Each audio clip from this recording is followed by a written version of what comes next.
Good morning everyone. Today's lecture is about gluteal region. Is situated just above the back of the thigh. This elevated portion, and this contour is mainly because of these gluteal muscles, especially the gluteus maximus. Now this gluteal region, it extends from this iliac crest to the gluteal fold. Superiorly is this iliac crest, and inferiorly is the fold where this gluteal region it abruptly ends. So this contour is mainly formed because of gluteus maximus and other gluteal muscle and their covering fascia and the fat. So because of that, this is the contour of the gluteal region, and this abrupt ending which forms this gluteal folds, this is because of the hip joint. So that's why this ends abruptly because of the traction and related ligament. Now the superficial fascia in this region, it contains fat, and this fat obviously varies between the male and the female, but this region especially contains coarse fat to provide this cushioning to the underlying structure. Now the deep fascia also here is thicker, and it also varies in thickness, at times laterally related to the portion of this muscles. This portion is thinner, and medial portion is generally thicker, so it also varies in thickness. Now the muscles here are superficial muscles are three gluteal muscles. Superficial most is the gluteus maximus, then deeper to that is the gluteus medius, and even deeper to that here superficial most is the gluteus maximus, and deeper to that is this gluteus medius, and when you dissect it out, then you will find this gluteus minimus. Other than that, there are deep muscles like piriformis is there, then obturator internus with two gemelli, gemellus superior and inferior, they are here, and this quadrangular shaped muscle which is the quadratus femoris. So they form the deep groove, deep portion. So other than that, there are neurovascularity like superior and inferior gluteal artery which supplies this region, and superior and inferior gluteal nerve, also a very thick nerve in this region, which passes through that, doesn't supply these but passes through that, that is the sciatic nerve. We will go through that. So these are the base structure. So we will continue with the muscle. So first muscle is this tensor fascial artery. We have already discussed this tensor fascial artery during the class of the fascial artery, which is the fascia, thickened fascia of the lower limb. So this tensor fascial artery, it originates from this anterior part of this outer lip of the iliac crest, this portion, and related portion of the anterior superior spine, the outer border of the anterior superior spine, and the notch below. So it arises from these part, and it insert into the lateral condyle of the tibia through this thickening of the fascia lata, which is known as iliotibial tract. Through the iliotibial tract, it insert into the lateral condyle of the tibia, and along with, as the name suggests, it tenses the fascia lata.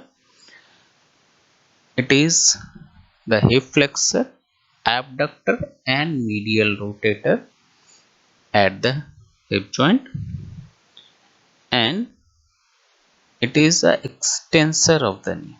But these movement are basically of postural invariability. So this muscle basically aids this gluteus medius and minimus in maintaining the postural abduction at the hip joint.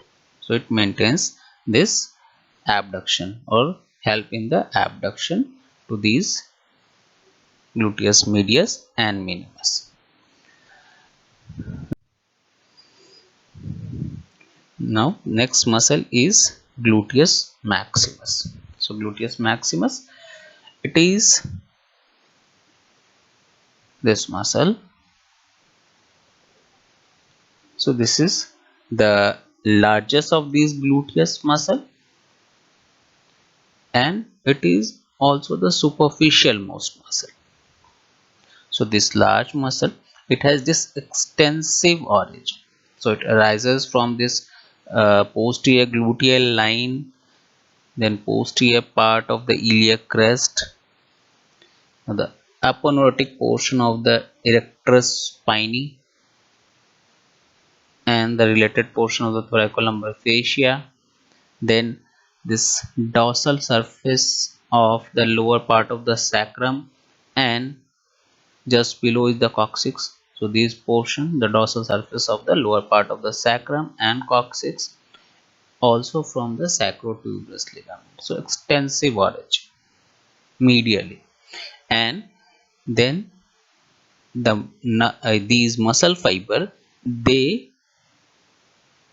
are inclined at an angle of 45 degree. So these fiber, they are inclined at the angle of 45 degree, and they insert into, most of the fiber they mainly insert into this iliotibial tract. Only the deeper half of the lower half, the 1/4 fiber, they insert into this gluteal tuberosity. So 1/4 part, the deeper part of the lower portion, they insert into the gluteal tuberosity. The rest of the muscle, they insert into this upper end of the iliotibial tract. Now we will discuss how this portion has this vascularity in the vascular portion, but the dominant artery which supplies it is the inferior gluteal artery, which supplies 2/3 part, and the superficial portion is supplied by the superior gluteal artery. As we see, this muscle, it is overlying a part of this gluteus medius, lower portion mainly. This upper portion is beyond that, and this is covered by the fascia of the gluteus maximus. So there is a thick fascia which covers this muscle, and it also overlies this portion of the gluteus medius. Now it is innervated by the inferior gluteal nerve.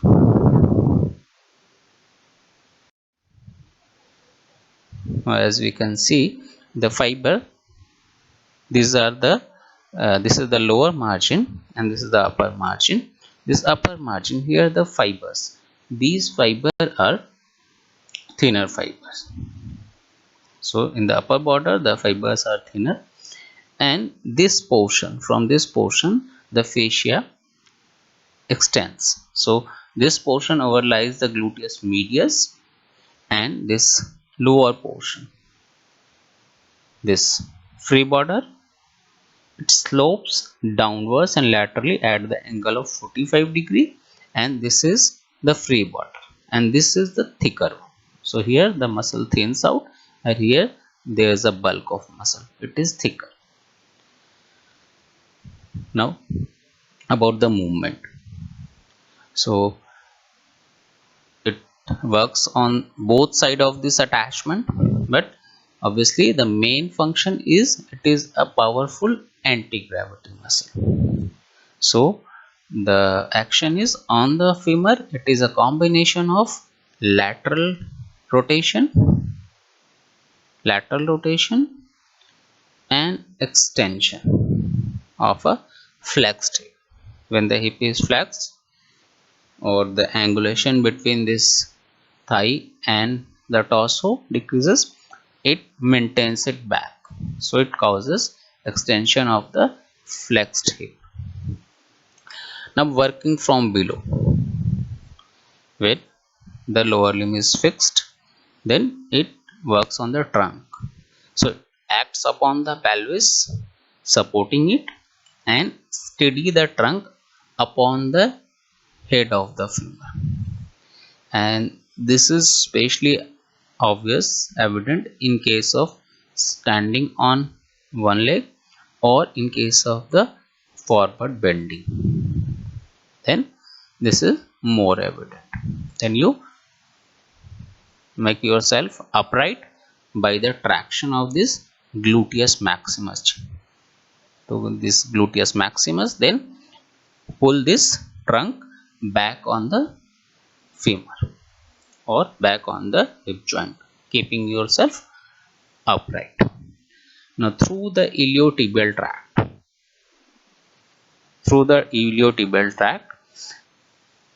its contraction, it supports the extended knee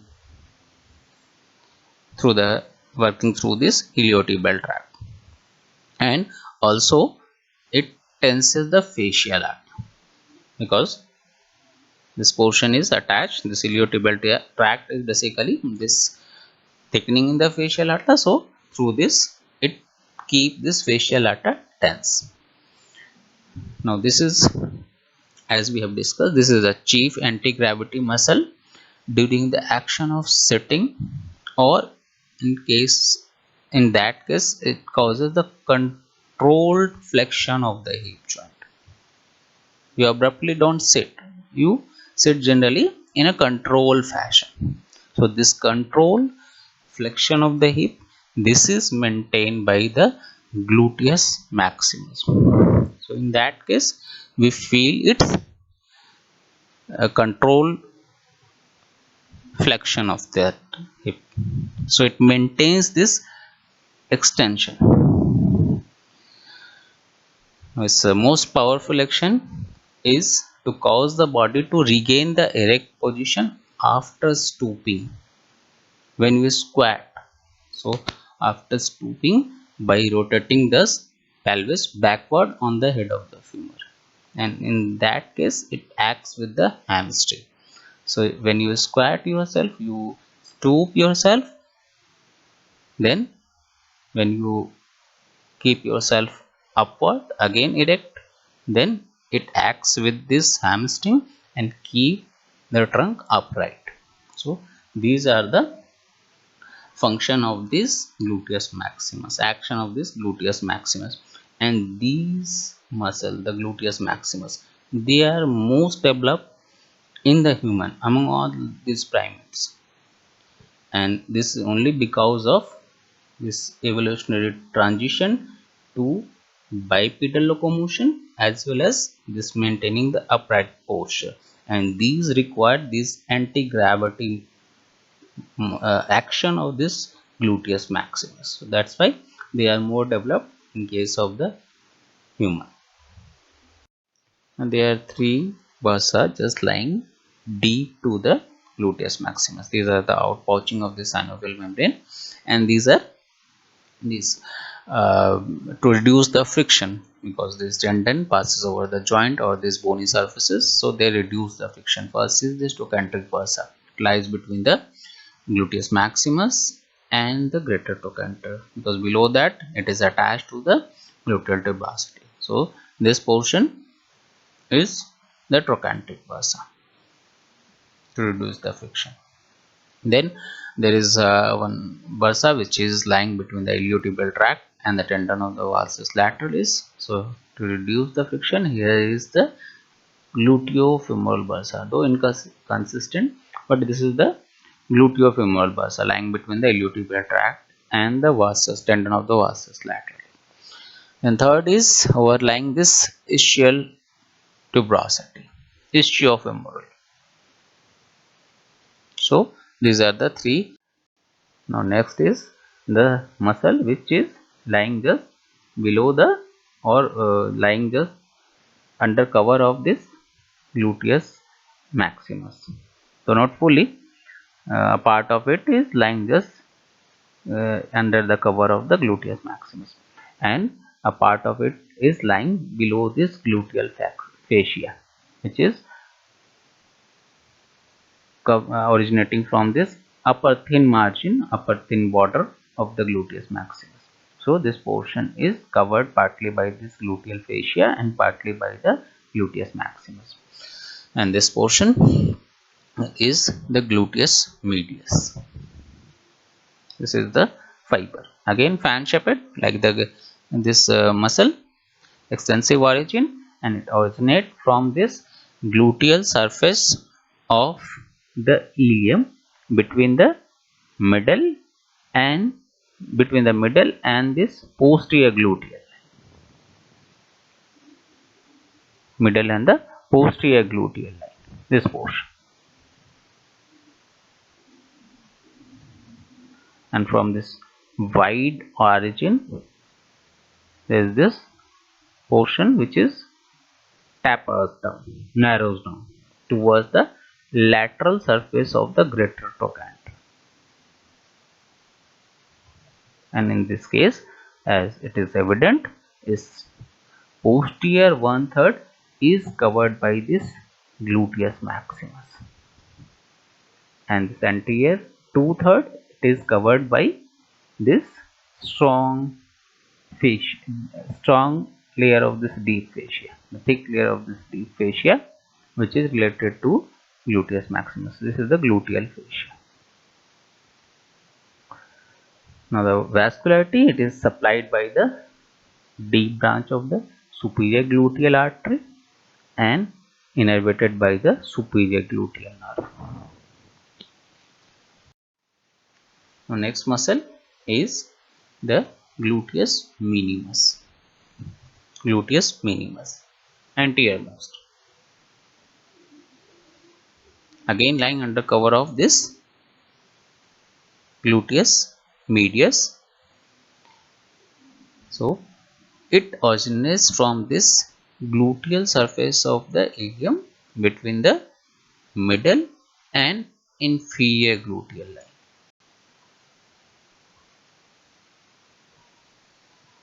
And again it has this wider origin from this gluteal surface of the ilium between this middle and inferior gluteal line, and the insertion, it narrows down and it is inserted into this anterolateral ridge on the greater trochanter.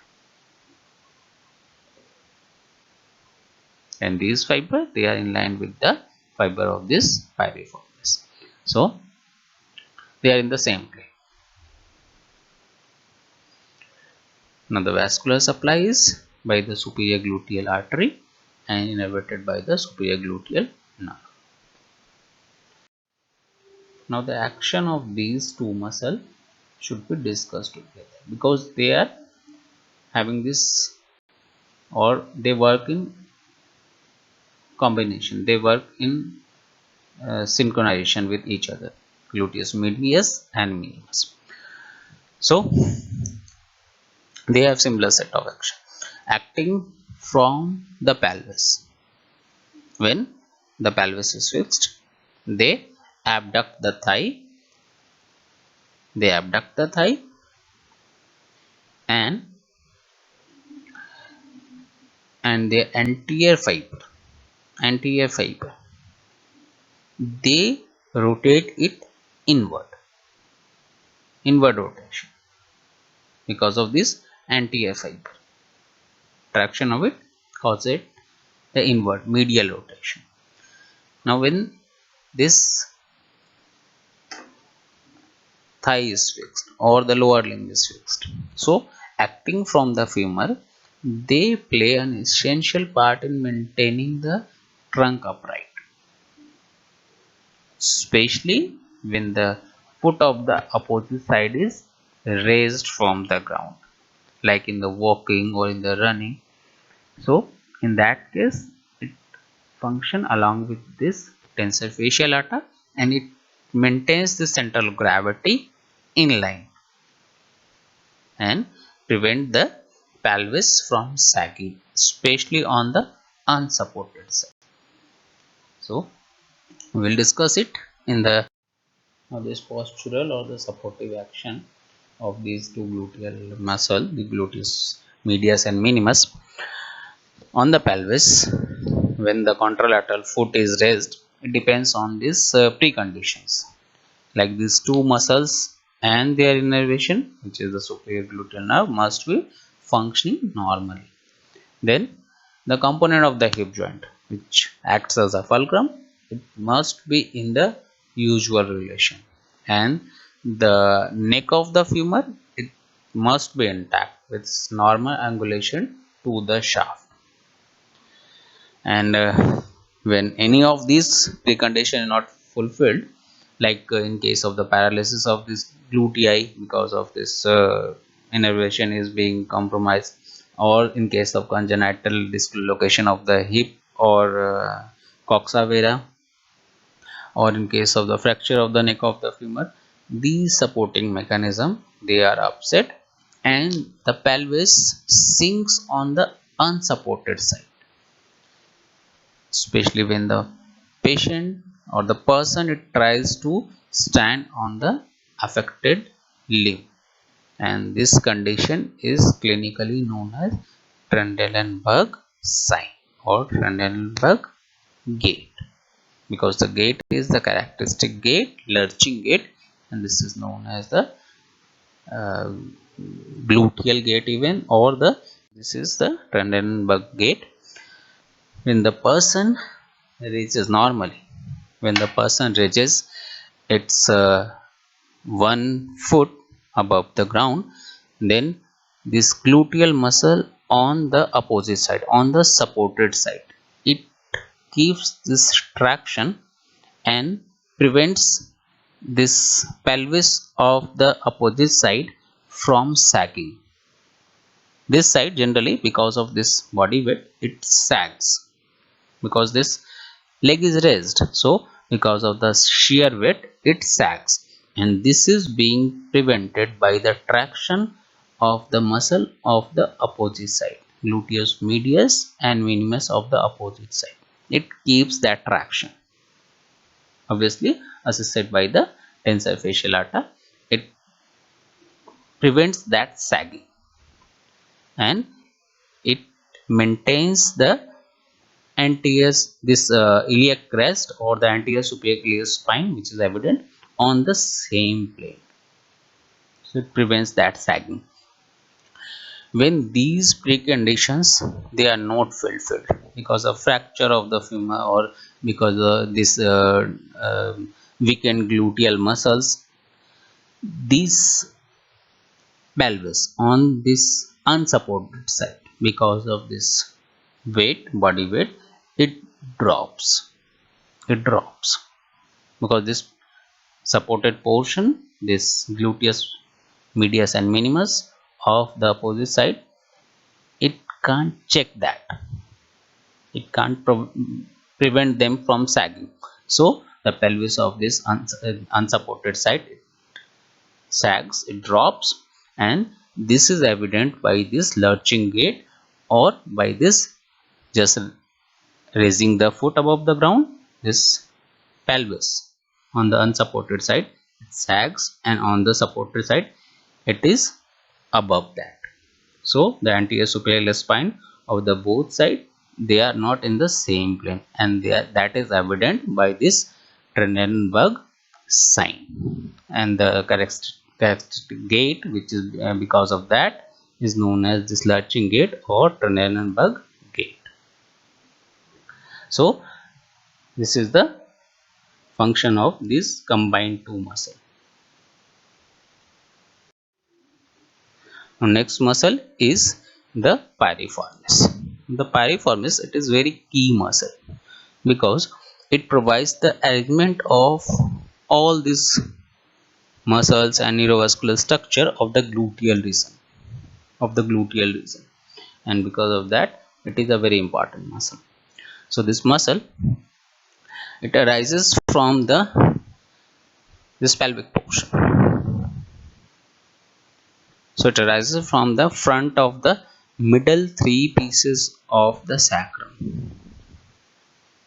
Middle of these three pieces of the sacrum, and from here it passes laterally behind the sacral plexus to emerge through the greater sciatic foramina, and it almost fills it, as is evident here. It almost fills it, and from here the fiber goes laterally and they are inserted into the medial surface of the upper border of greater trochanter. Now it is innervated by this anterior rami of S1 and S2, and below that, below piriformis, though many structure passes, but one of the structure which is very important is the sciatic nerve, and in case of shear damage to this piriformis muscle, or in case of trauma to this portion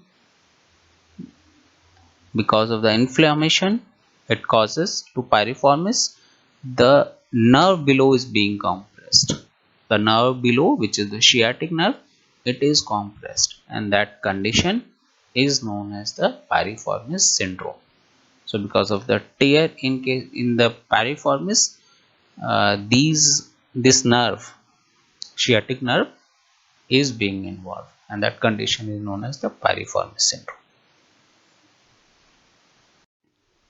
Now next muscle is obturator internus. We have already discussed the obturator externus. Now this is obturator internus, and it arises from this internal portion of the obturator foramina and the membrane which covers it. So it arises from the internal surface of the anterolateral wall of the lesser pelvic cavity, and it almost surrounds obturator foramina. Only that small part which is not covered, through which the obturator nerve and vessels passes. So from this portion, this margin of this and the membrane, it arises, and these fiber, they curves as evident here. They curves. So it curve around the lesser sciatic notch and almost fills it, and ends in a tendon which insert on the surface of the greater trochanter of the femur, along with these two gemelli.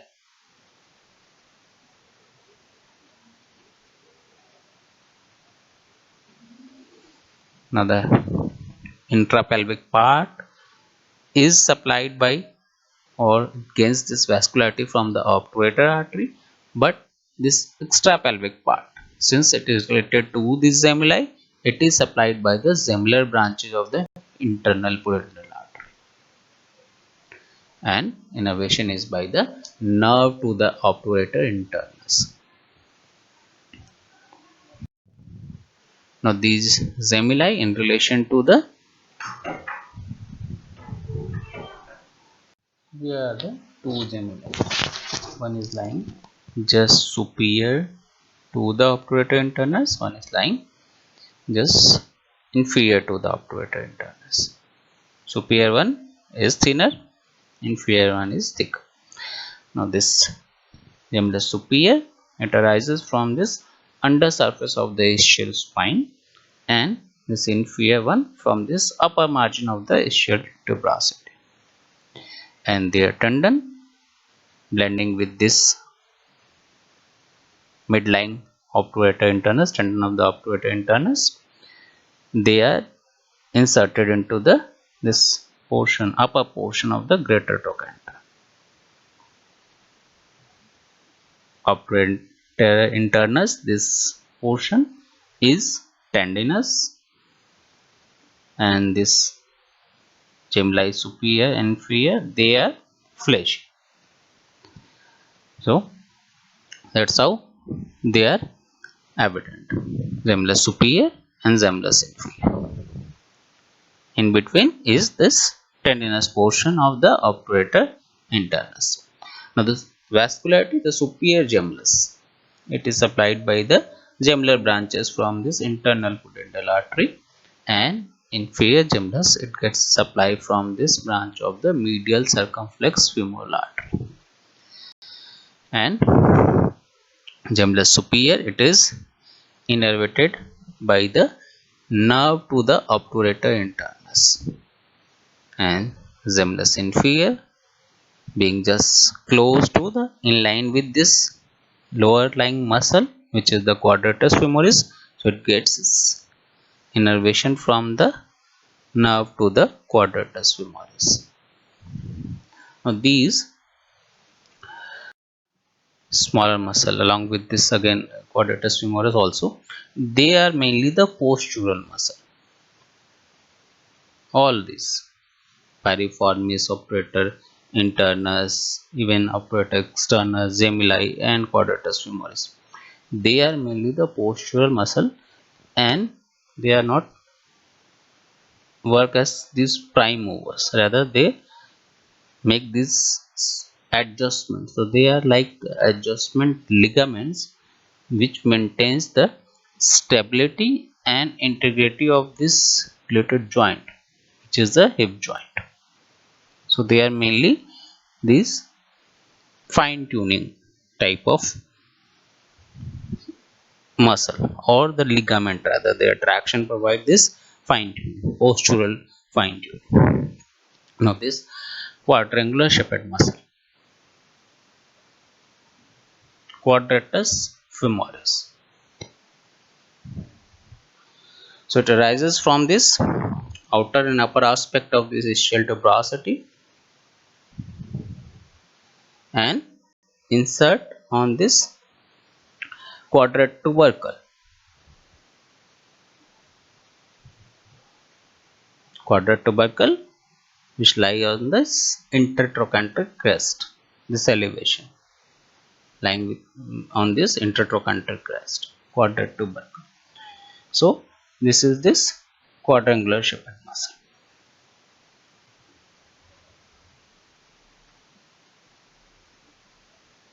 It is elevated by this nerve to quadratus femoris. Vascularity by this medial circumflex femoral artery, innervation by this nerve to the quadratus femoris, which also supply this gemellus inferior. Next, we will discuss the neurovascularity of this compartment. So, nerve and vessels related are known as gluteal nerve. There are two gluteal nerves, superior and inferior. Starting with the superior gluteal nerve. Superior gluteal nerve, it is a branch from this sacral plexus. Nerve root being L4, L5, S1, and it emerges through the greater sciatic foramen above the piriformis. In fact, this is the only nerve which passes above the piriformis.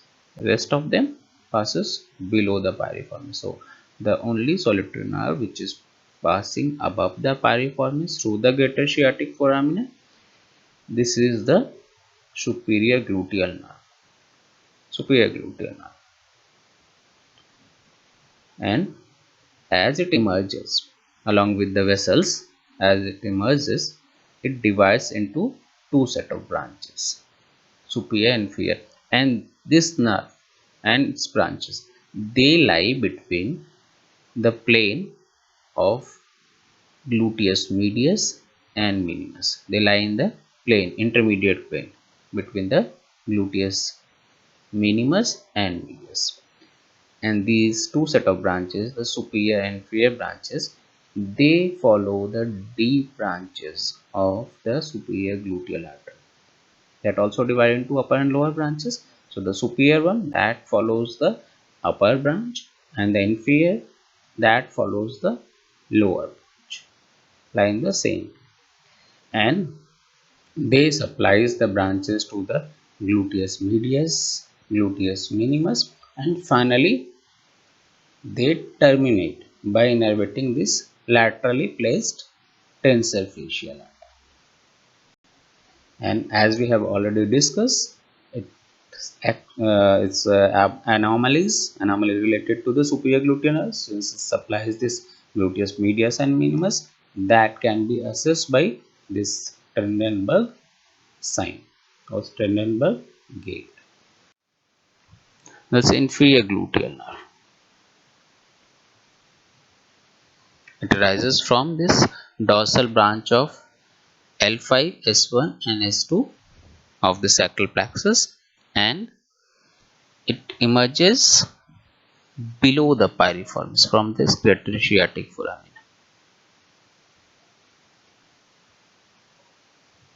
And these fiber, as it emerges, they are ramified to supply the gluteus maximus.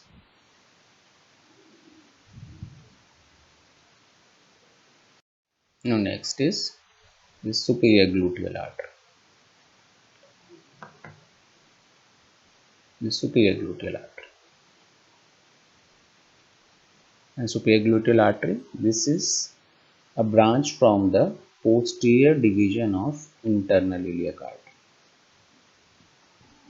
And in fact, this is the largest branch of the internal iliac artery. So, in the pelvic portion, this passes between the lumbosacral trunk and S1, and it finally emerges through the greater sciatic foramina along with the nerve, superior gluteal nerve. And as it emerges, it divides into these two branches, this superficial branch and the deep branch. The superficial branch, it penetrates the gluteus maximus and supplies the gluteus maximus and also the overlying skin. The deep branch, it lies in the plane between these two, gluteus medius and gluteus minimus. So it lies in the intermediate plane between the gluteus medius and minimus, similar to the this superior gluteal. So they are lying in the same plane. And then this deep branch, it supplies this gluteus minimus, gluteus medius, as well as laterally to the tensor fascial. And this is supplying these by dividing into these upper and lower branches, which are accompanied by superior and inferior branches of the superior gluteal. So this is the upper branch and this is the lower branch. The inferior gluteal artery. The inferior gluteal artery is the branch of anterior division of the internal iliac artery. This is the branch. So it is a branch from the anterior division of internal iliac artery, and this exit this greater sciatic foramina below the piriformis. Below the piriformis, along with the inferior gluteal nerve and vein. Obviously this emerges below the piriformis, and it gives the muscular branches to piriformis, to gluteus maximus, and to obturator internus, and it also gives this minute branch to this thick nerve, sciatic nerve. So it is a companion artery to the sciatic nerve. In fact, this is the artery which is known as the axis artery of the lower limb.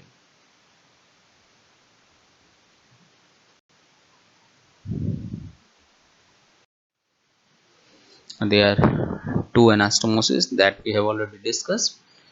So this trochanteric anastomosis, this is the anastomosis at this trochanteric fossa, which gives branches to the head and the neck of the femur.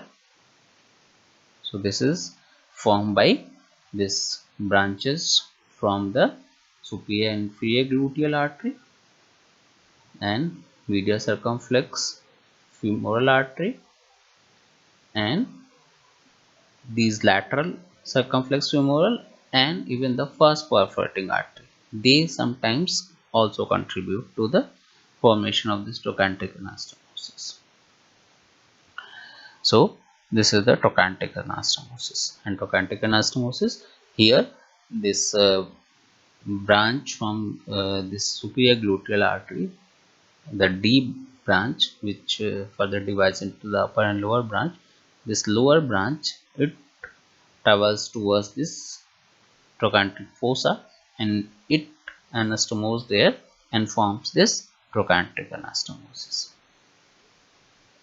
So second is the cruciate anastomosis, which we already discussed. It again lies at the lower level, at the level of this lesser trochanter, and this is contributed by these branches, transverse branches from this medial lateral circumflex femoral artery, and descending branch from the inferior gluteal artery, and ascending branch from the first perforating artery. So these are again related to these gluteal arteries, these two anastomosis, and especially this cruciate anastomosis. This lies at the lower edge of this femoral attachment of quadratus femoris, near this quadratus. So this portion is related to again quadratus femoris also. Now we will discuss how to approach these in the dissection overview. So initially we dissect this skin out, thick skin, and the related fascia, which is laden with fat, thick fat, dense fat, and below that is this gluteal fascia, which is denser in the medial and lower portion overlying this gluteus maximus, and thinned out near this lateral margin.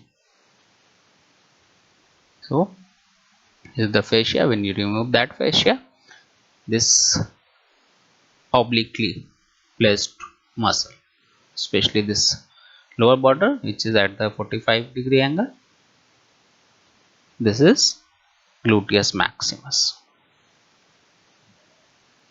and this is the fascia. From this upper margin of this gluteus maximus, it overlies another fleshy fiber, part of the gluteus medius. So this is the gluteal fascia over the gluteus medius. When you remove that, cut this portion, dissect it out by hand dissection mainly, and then cutting the margin. So these fibers of gluteus maximus, they are now dissected, and as evident, part of gluteus medius is under this cover of gluteus maximus, and part under cover this fascia. So gluteus medius is visible now, and another muscles which are also visible here are the piriformis, obturator internus with the gemelli, superior gemellus, inferior gemellus, and quadratus femoris. Also this muscle from this adductor and hamstring compartment, which is the hamstring part of the adductor magnus, it is also evident upper margin in line with the lower margin of the quadratus femoris. So when you remove this gluteus medius, now evident is the gluteus minimus. Gluteus minimus.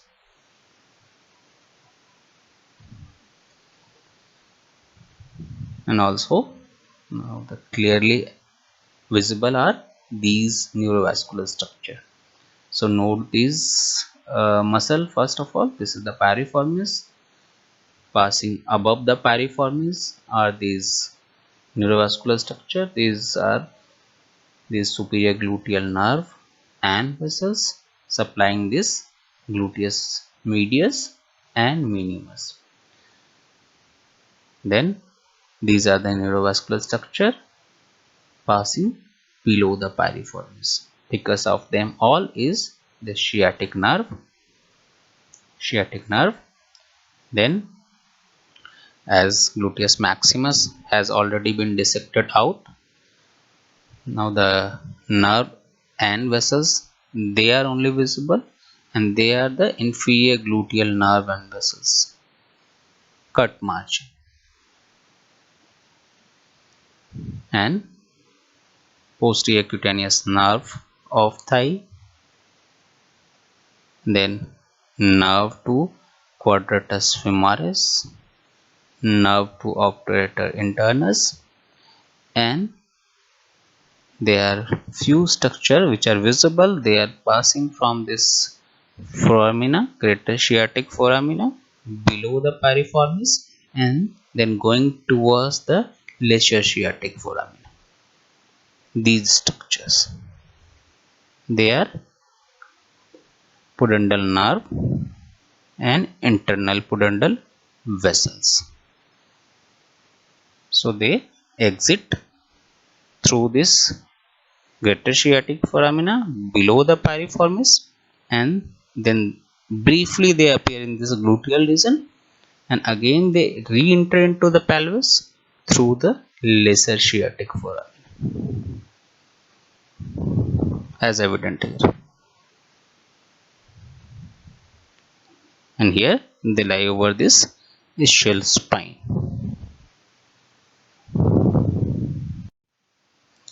When you remove all these ligaments are visible. So especially note down this sacrotuberous ligament and sacrospinous ligament, and because of that these two foramina which are being formed, greater sciatic foramina and lesser sciatic foramina.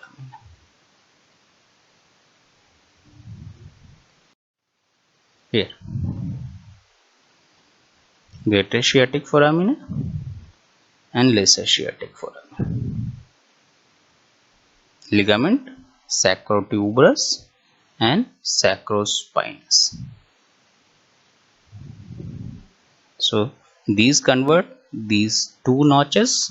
The bigger notch is this greater sciatic notch being converted into the greater sciatic foramina lying above, mainly filled by the piriformis, and this lesser sciatic foramina below the greater sciatic.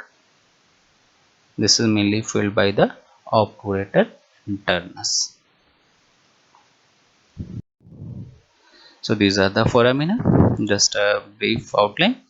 So this is the greater sciatic foramina, mainly filled by the piriformis. Structure passing above are the superior gluteal nerve and vessels. Below the piriformis, they are inferior gluteal nerve and vessels. Then they are internal pudendal artery or internal pudendal artery and vein. So they are internal pudendal vessels, pudendal nerve.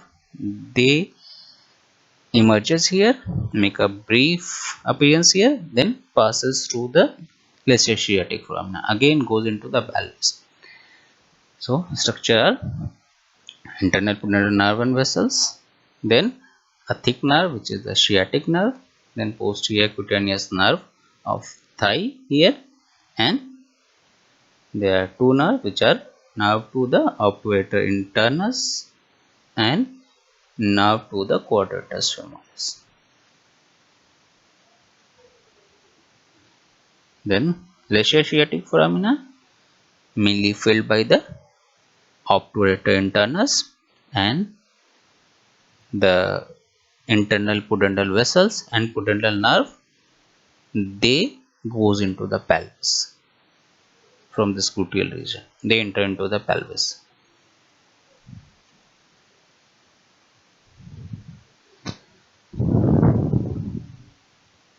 So this is all about this gluteal region.